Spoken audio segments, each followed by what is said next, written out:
Minister, your policies are not working. Mike Sabin. Mr Speaker, we've heard a few stones thrown around the glass house today. No plan, no plan. It's funny because the three Davids don't seem to put one forward themselves, Mr Speaker, but no great surprise to the New Zealand public there, Mr Speaker. This national government went to the electorate in 2011, Mr Speaker, with a program to put this economy on a sound footing. National was re-elected, Mr Speaker, because the New Zealand taxpayer, the New Zealand public, trust us to do the best by them to achieve just that, Mr Speaker.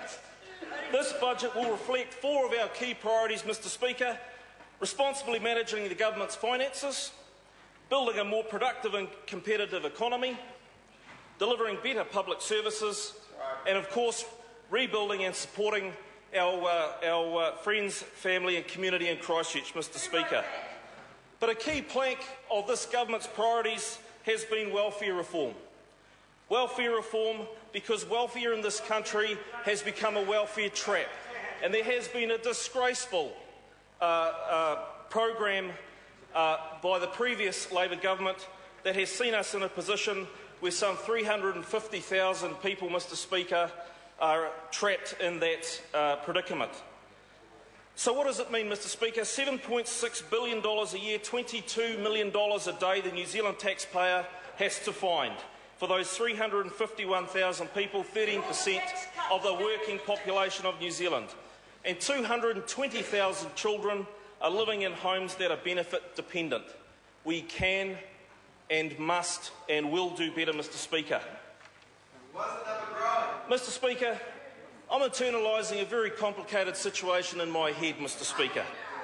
I am doing this because the Labor Party and some of their colleagues from across the floor oppose every change that this government tries to put in place, everything we're trying to do to ensure that we have more to go around to achieve what this country is capable of, Mr Speaker.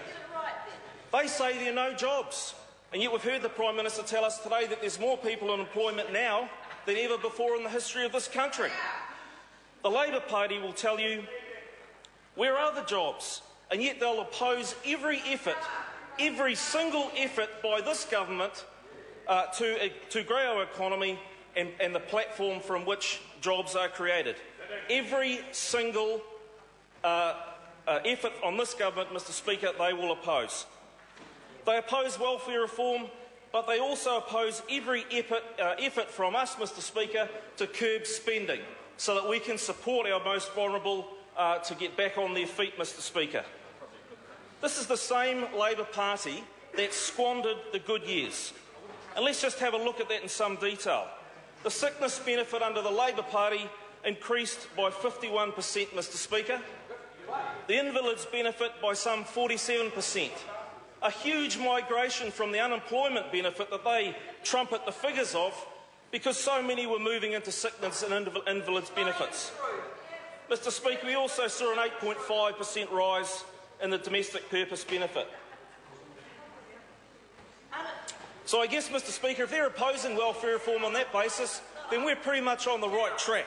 That's the conclusion that I arrive at.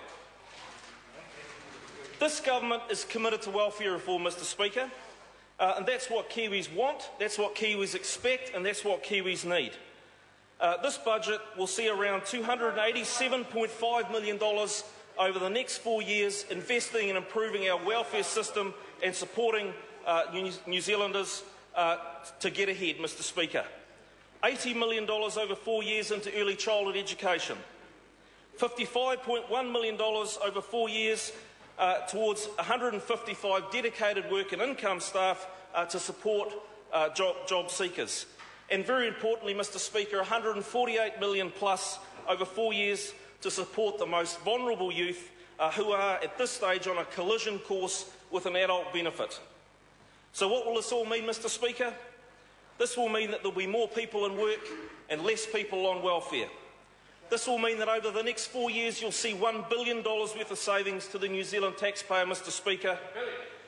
This will mean that there are more reasons for Kiwis to see that this national-led government is delivering for them, for New Zealand. Denise Roche. Thank you, Mr Speaker. I'm predicting